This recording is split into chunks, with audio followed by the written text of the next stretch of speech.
नमस्ते प्रणाम। हम आप सबको भाई बहन लालू रसिया। तो फाइनली बहुत ही प्यारा खेसारी भैया के गाना का पोस्टर आज सुबह रिलीज भइल ह।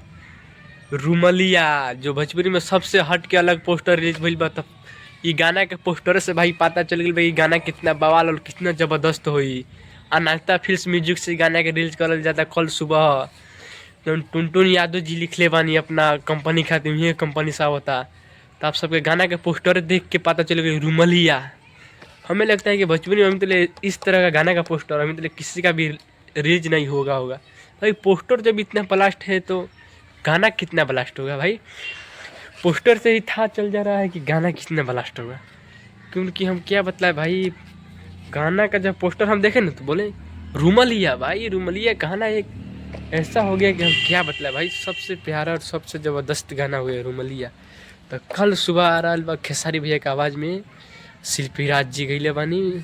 बहुत प्यारा गाना बा, शूट भी बहुत ज़बरदस्त भइल बा। गाना के वीडियो आ रहा बा कल सुबह आप सबको भी।